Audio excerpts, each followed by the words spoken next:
Good day.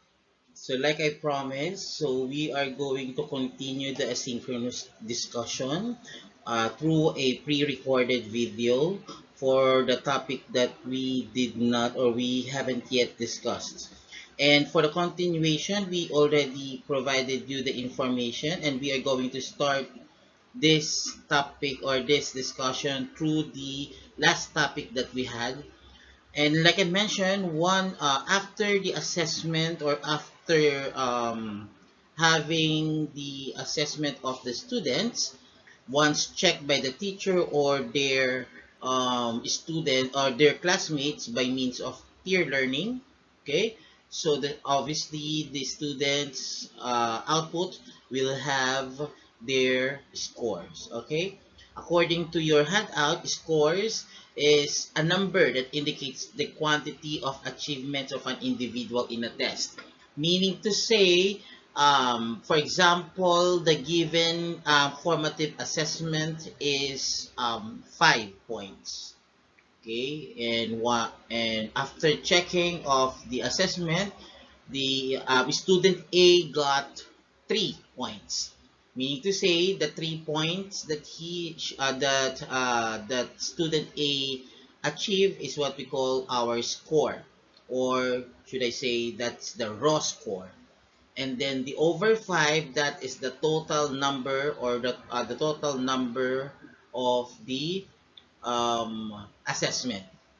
Okay, pero yun nga, as I've mentioned, pag sinabi natin score, meron tayong tinatawag na raw score. Ibig sabihin ito ay nagmula sa mga estudyante. Sila yung nagbigay sa atin ng raw score. Paano natin sila bibigyan ng grade? Kasi hindi nyo naman po pwedeng ibigay yung mismong grade na yon na 3 or 4, hindi naman yan ilalagay natin sa class record natin or sa grade ng mga bata. Okay? So, kaya tayo pumapasok or kaya meron dyan sa baba, that is what we call the achievement or the achievement rate. When we say achievement, this is a level or measure of knowledge or proficiency of performance of the pupil or student in a subject taught in school. For example, like I mentioned, student A got 3 out of 5 points. Okay, so kapag tayo ay nagbigay ng exam, meron tayong corresponding percentage, di ba? So kapag ang bata ay nakakuha ng perfect score, 5 out of 5, automatic that is 100%. So kapag ang bata naman ay may isang mali, so the student, the learner got 4 out of 5. So minsan yan ay nasa 90. Okay, 3 out of 5, that's a 85. 2 out of 5, that is 70. And then 1 over 5, that is 65. Then 0 out of 5, that is 60. The lowest score is 0. Okay? The lowest score is 0 and the lowest achievement rate is 60%. Pero guys, kapag yung ginagawa natin na ito, yung naghahanap tayo ng conversion sa mga estudyante, ang tawag dito ay transmuted grade. Okay? O ang process na ginagawa natin is what we call transmutation. Okay, we are transmuting the raw score into a transmuted grade para yun ang ilalagay natin sa class card ng mga bata or sa report card ng mga bata. Pero syempre, you need to compute all those assessment. Hindi lang yun naman yun pinagbabasihan, hindi lang naman quiz, marami pang iba. So once you gathered all the information, you need to compute it based on the corresponding percentage that has been given by the school or organization or the heads or the school heads. So kagaya na nabanggit ko sa inyo, ang assessment, the written output is 25%. That is for the K-12, and then for performance task, that is 50%. And then for the quarterly assessment and major exam, that is 25%. So kung ang mga bata, kung yung si student A, nakakasabi na natin sa isang prelims, nagkaroon ka ng 3 quizzes, tatlong 5 points na quizzes, so 5, 5, 5, that is 15. Si student A, sabihin natin ng test, yung quiz 1 niya, naka 3 siya. Nung quiz 2 niya, naka-perfect score siya, which is 5. And then sa quiz 3 naman siya naka 5 din. So 3, 5, 5. So 13 out of 15. So if you're going to do the transmutation grade, so for example, 13 out of 15, that is sabihin na natin nasa 95 siya. Okay? So kapag nakuha na natin yon, yun yung tinatawag natin na pag nakuha na natin yung grades na, yun yung tinatawag natin transmutation grades. So, yun saan nagpo-fall yung quizzes? Nagpo-fall siya saan? Siyempre, siya ay sa rated output. So, sa written output nga, di ba, sabi natin that is 25%. So, ang gagawin mo, for that particular 95%, you need to get the 25%, the 25% of 95. Okay? Tapos, ganun din, same process din tayo sa performance task. For example, sa performance task, nagbigay ka na, sabi natin ng dalawang performance tasks. Okay? So, kukumpitin mo yon, sabi na natin nakakuha ka sa performance task ng 90%. So, kukuha ka ng 50% ng 90, kalahati ng 90. Same true with the quarterly exam. Ganun din ang gagawin mo. Kukuha ka rin ng certain percentage na 25%. And then, i-compute mo siya, i-add mo lang yung 25% ng written output, yung 50% ng performance task, and then yung 25% ng quarterly assessment or major exams. So, what would be the sum of the 3 assessment? That is the final grade of the student, okay, for the semester. Okay, ganon. Siyempre, doon natin malalaman kung ang bata ba ay nakapasa o hindi siya nakapasa o pasang-awa siya. Depende kung ano yung ibibigay sa kanya ng school na category. Kasi may mga category yan. At alam nyo naman yan kasi siyempre nag-estudyante rin kayo o estudyante pa rin naman kayo at tumukuha kayo ng mga class cards nyo. Ganun din. Meron din tayo mga corresponding category regarding dyan. So, those are the scores. Now, meron din tayong type of measurements. Okay, when we say type of measurements, gumagawa tayo ng mga assessment, pero kailangan we need to check first what would be the types. So for example, gagawa ka ng assessment or gagawa ka ng tests based sa ito ay pangkalahatan. Okay, pag sinabi natin pangkalahatan, this is what we call the objective type of measurement. Pangkalahatan to, ibig sabihin, kung wala itong kailangan o wala itong basis sa mga bata, even if that student A has a low IQ, o sabihin na natin mahina siya pagdating sa ganitong subject, okay, or kaya hindi siya ganun papasok, pero still, tapos isasama po siya sa iba pang regular students, ganon. Pare-parehas sila ng examination. Those are objective type. Pero, when we say subjective type, okay, meron itong subjective type of measurement, ibig sabihin nito, may mga particular students lang na pwedeng kumuha ng ganitong exam at yung mga iba hindi po pwede. For example, sa PCCM, meron tayong 3 major subjects or 3 specializations. So, meron tayong English specialization, Math specialization, and SS or Social Sciences Studies specialization. Hindi po, especially on major subjects, hindi po pwedeng maging exam ni Math subject o maging exam ni Math subject si SS subject kasi wala namang idea si Math subject si Math student kay SS student. Same true with SS student. Hindi rin siya po pwedeng kumuha ng exam sa major ni Math students kasi wala rin naman siyang idea dun sa exam ni SS student. Same with English, ganun din. That's what we call subjective. Ibig sabihin, meron lang sa specific na group na yon, yun lang yung po pwedeng mag-exam o yun lang yung po pwedeng bigyan ng particular assessment. Hindi po pwedeng ibigay sa iba kasi wala silang idea or wala silang information. Okay? So, ganon ang subjective at ganon naman din ang objective type. Then, after that, meron din tayong tinatawag na testing.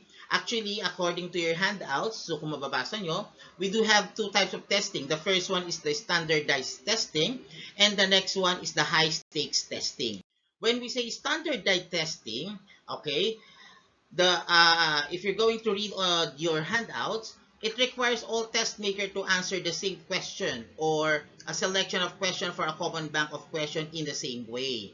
Okay? Eto guys, ang ibig sabihin nito, parang objective type. Ito ay objective type wherein pare-parehas ang exam ng pangkalahatan kahit na kayo ay kahit anong field kayo. So more especially pwede ito tawaging general, in general, okay? So, matututunan doon ninyo, makakuha rin kayo ng exam pag nag-let kayo kasi may mga category doon. Meron tayong, sa let kasi, meron tayong tinatawag na Prof Ed. Okay, Prof Ed exam. Pangalawa is General Education exam. And then, the third one is the majors. Okay? So, syempre, sa Gen Ed, pare-parehas kayo. Okay, pare-parehas kayo. Sa Prof Ed, magkakaiba. Paano kayo magkakaiba? Magkaiba ang Prof Ed ni elementary major kaysa kay secondary major at kay special education major. Okay, doon sila magkakaiba. Lalong-lalo na sa mga majorship. Doon din sila magkakaiba kasi syempre magkakaiba nga sila ng majors. Magkaparehas lang sila sa general education kasi that's more on objective type. Ganon din si standard. So, ibig sabihin nito, pare-parehas lang ng exam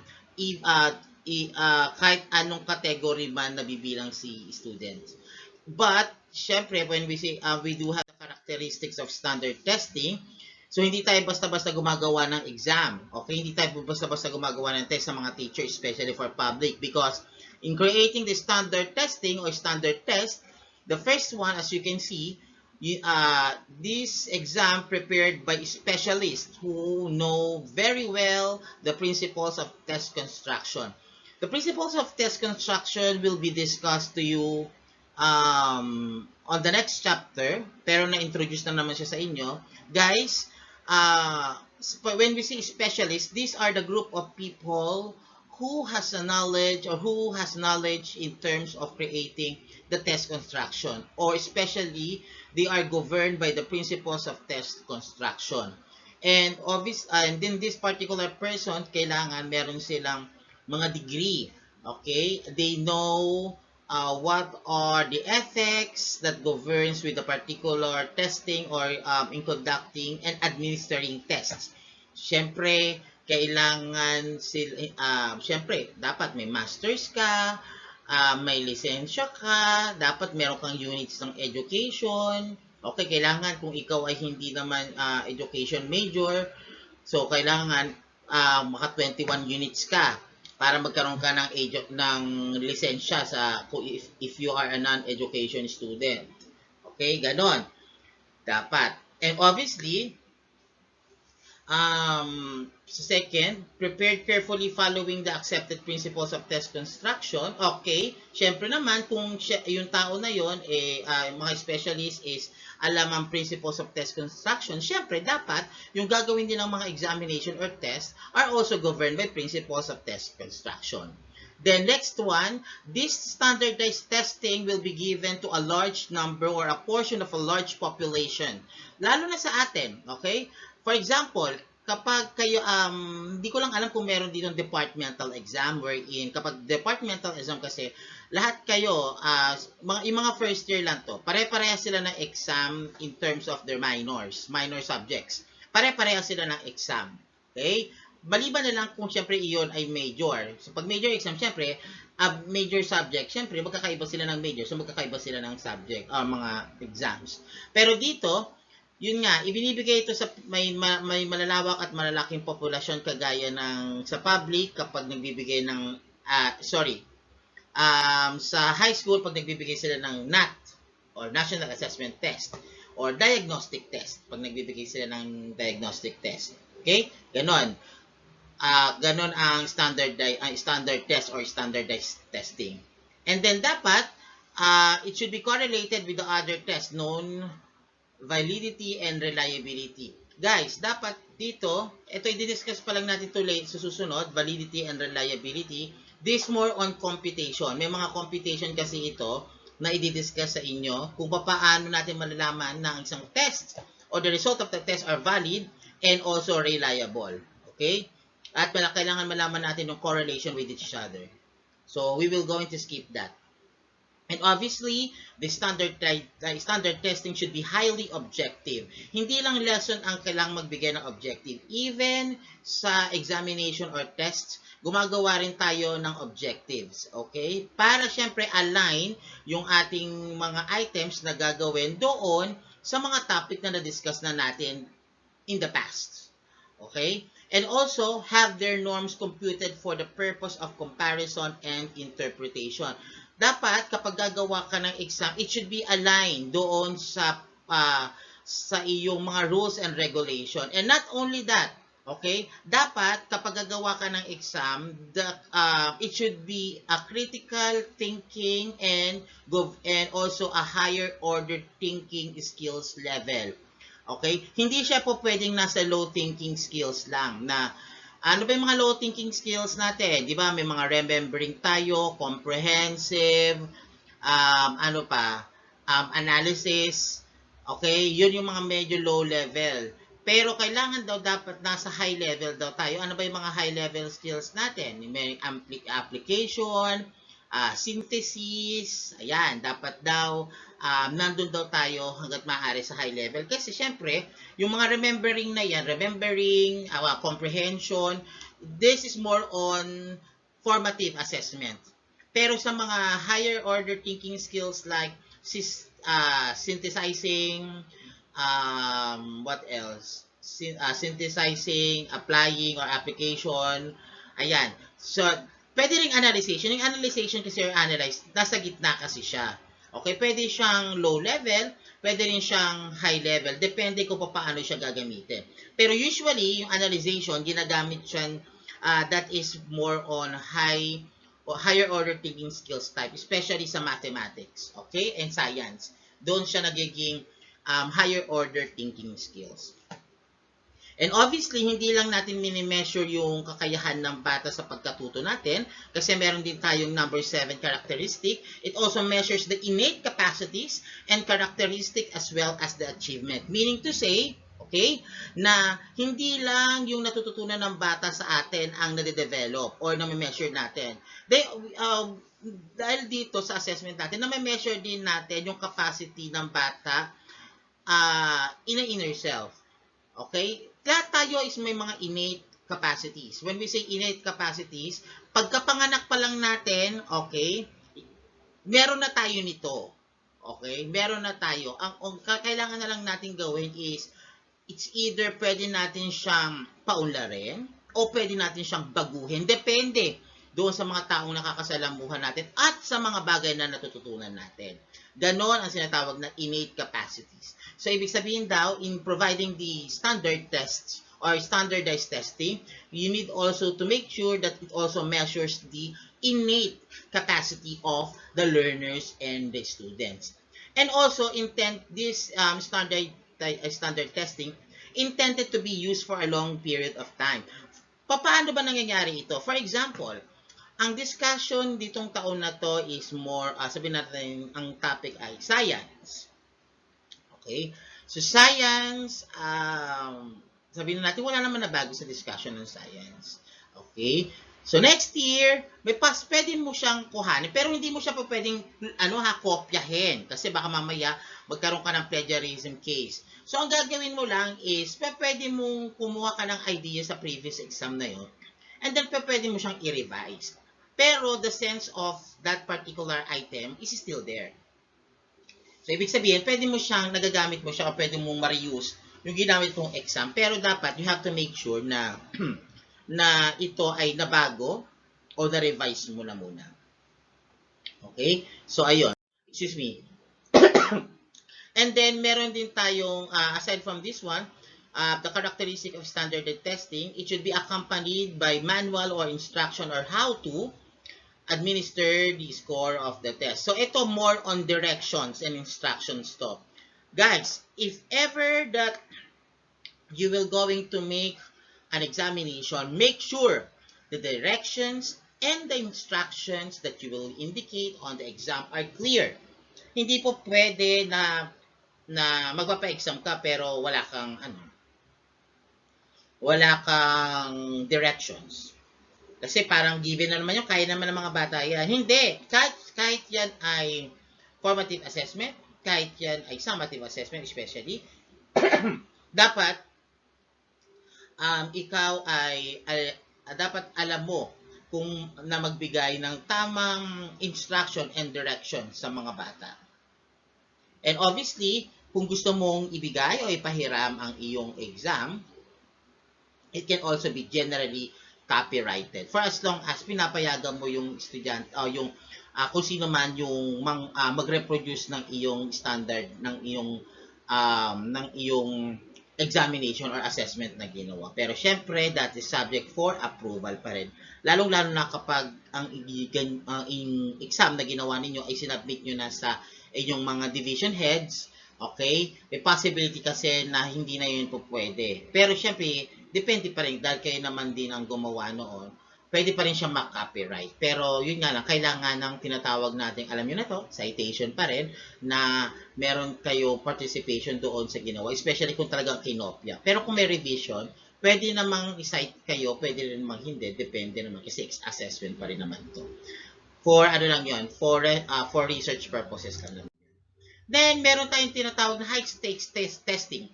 When we say high-stakes testing, this is a kind of test that makes an important decision about the students. Actually, not only students, but also educators, schools, and pwede rin tayo sa outside schools. Paano ba ito ginagawa? Etong high-stakes testings na to, this is an examination. Okay?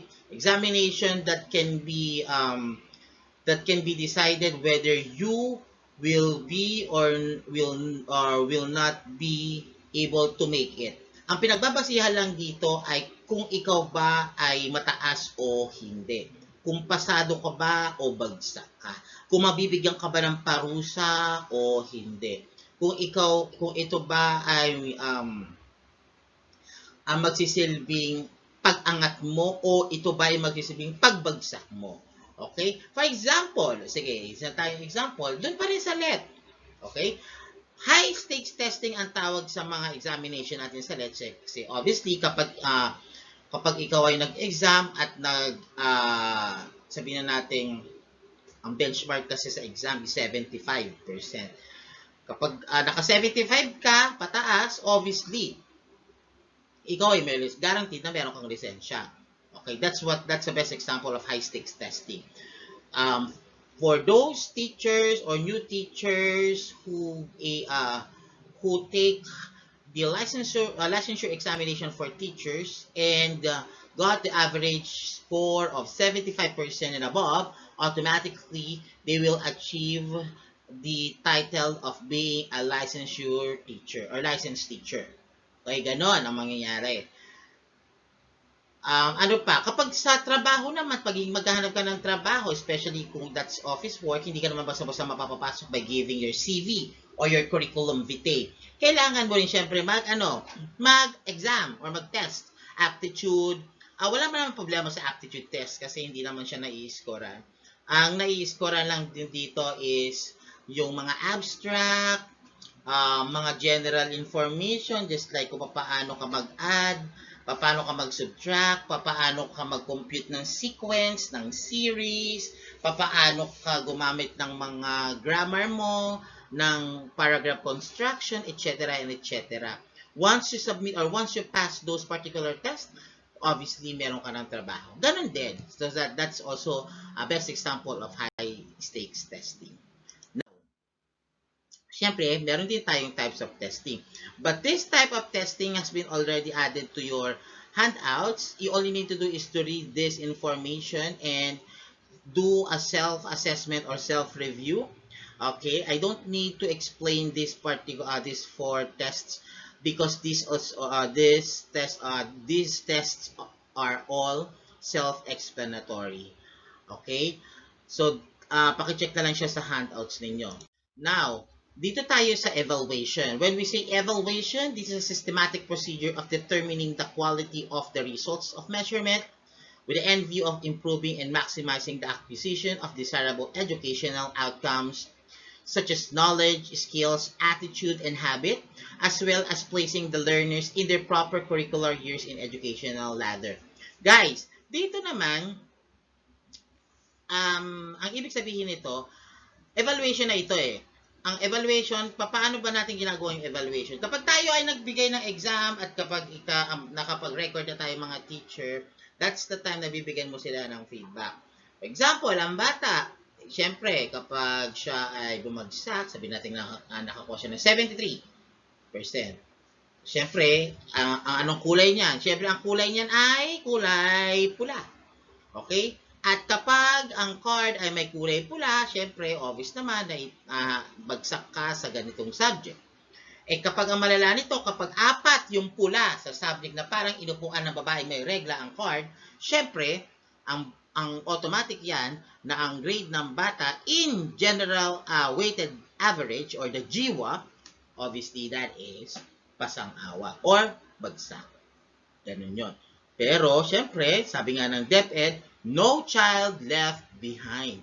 So, as much as possible, we need to provide a method or a strategy on how are we going to deal with this kind of students who cannot cope up, who are having a hard time to cope for their studies. Hanggat maaari is kailangan maging magkaroon tayo ng tinatawag na sympathy sa mga estudyante natin, or pwede natin i-apply yung empathic way of being a teacher. Pwede nating ilagay yung sarili natin sa kanila, kung tayo ba ang maging estudyante, sila ba naging teacher, ano kayo mararamdaman natin, yung mga ganong bagay. So that's the evaluation, and we do have the scope and function of the evaluation. Okay, so when we say sa evaluation makes appraisal of the educational objectives, programs, curricula, instructional materials, and other facilities. Guys, ganito, kapag mga bata, simple lang yan, kapag ang mga bata ay nakakuha ng mataas na marka sa iyong quiz mo na o sa formative assessment, ano ibig sabihin nun? Ibig sabihin nun, ikaw as a teacher or their subject teacher or instructor or professor is effective.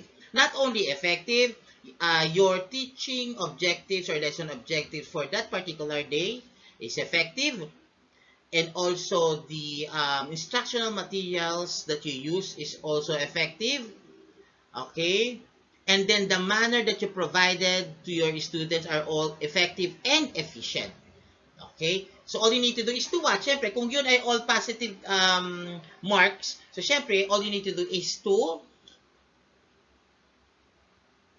continue and also make yourself more progressive and productive as well. Pero kung yon ay kabaliktaran naman ng mga sinabi ko, so syempre, ang ibig sabihin nito, hindi effective yung mga pinagagawa mo, kailangan gumawa ka ng panibagong objectives o mga programs o yung mga tinatawag nilang interventions para mapa-improve mo pa yung sarili mo as a teacher, and at the same time, mapa-improve mo rin yung mga bata. So you need to do it simultaneously. You need to learn by doing your task and doing the teacher's perspectives. Okay, ganon.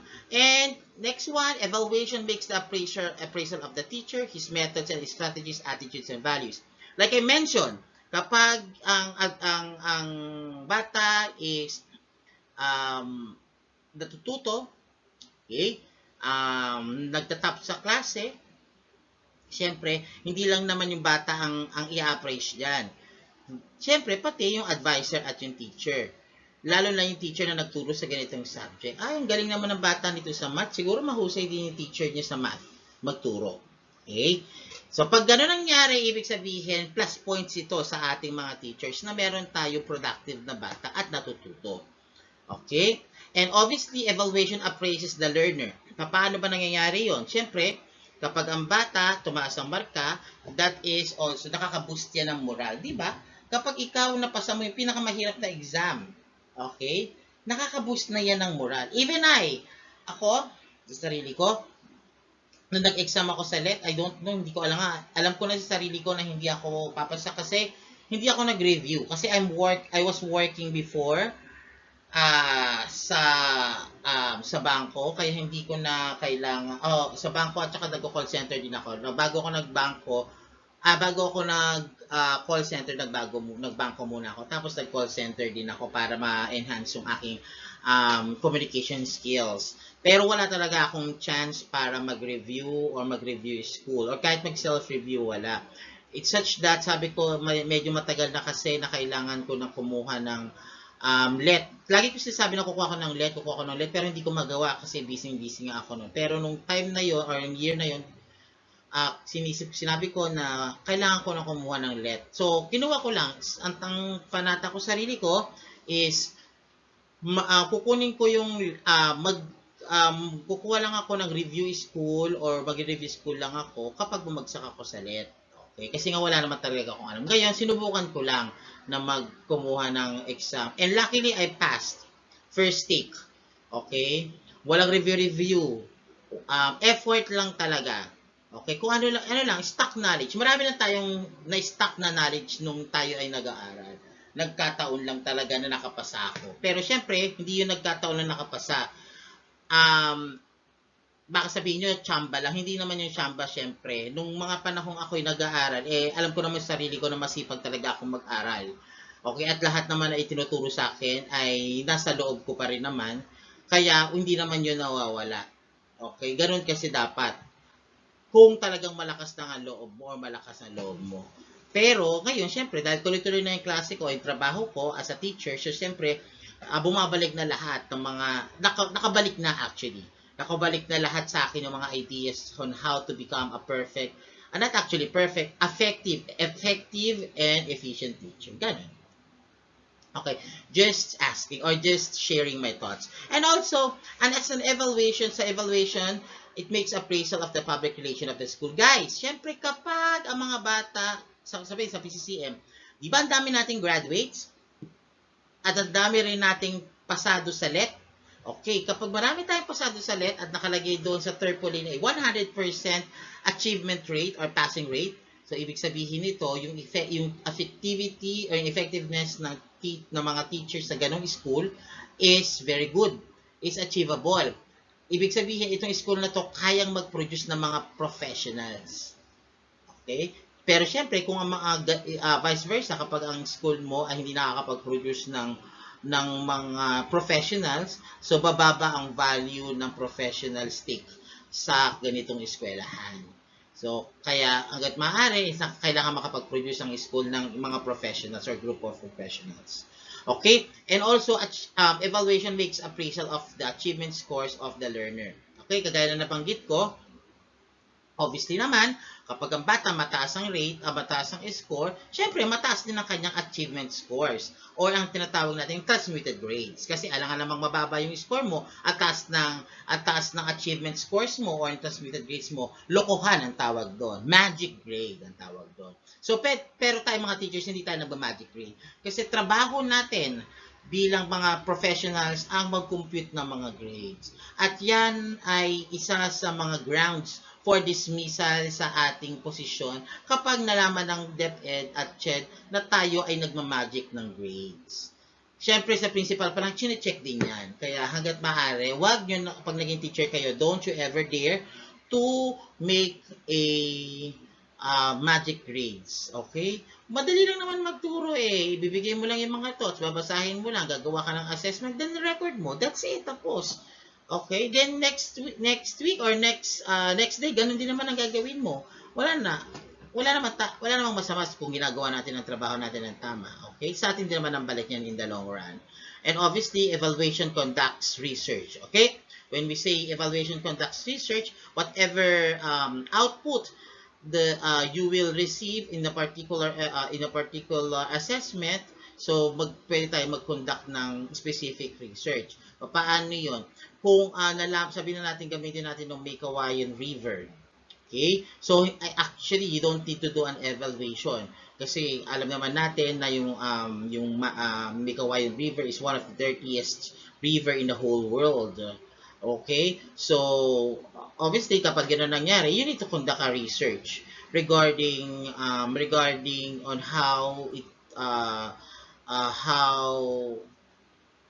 polluted the river is, and at the same time paano yung how it affects the community and the citizens of Migawayan having this kind of dirty river, mga ganon. Okay, and also, meron tayong for categories of evaluation, meron tayong tinatawag na formative evaluation and summative evaluation. So, all you need to do is to read this. Pero in explanation, formative evaluation, that is more on, yun nga, sa quizzes and everything, at kailangan mo siyang computein kung ano yung nakuha ang scores. Ibig sabihin, dun mahina yung bata. Okay? Ang kailangan mo lang kapag nakita mo mababa yung score ng mga bata o nakuha ng bata sa formative evaluation, kailangan magkaroon ka ng tinatawag nating recapitulation o yung recap agad. O kailangan magkaroon ka ng inquiry method. You need to ask them, saan ba sila nahirapan? Okay, para meron ka kailangan, para malaman mo agad kung ano ba yung weaknesses nila, at para mapalitan man ng strength or strengthness. Pero sa summative evaluation naman, ito naman pangkalahatan, okay? Kapag ang bata, especially for the quarterly exam, kapag ang bata ay bumagsak sa quarterly exam or sa major exam, malaki ang magiging hatak niya. Pero ang ibig sabihin nun, as a teacher, so ibig sabihin yung bata either na hindi nag-aral o walang natutunan at all. It's either your fault, obviously your fault as a teacher, kasi hindi natuto yung bata. Kaya kailangan, as a teacher, hindi lang tayo nagtuturo. Kailangan, sinecheck din natin ang progress ng ating mga anak at ating mga estudyante. Okay? So, that's it. So, I already finished the video. Okay? And then, for your question, just in case you have question, feel free to ask using our chat spaces for me to attend your concerns. Okay? And see you next week, guys, for another discussion for synchronous approach. Bye and good night.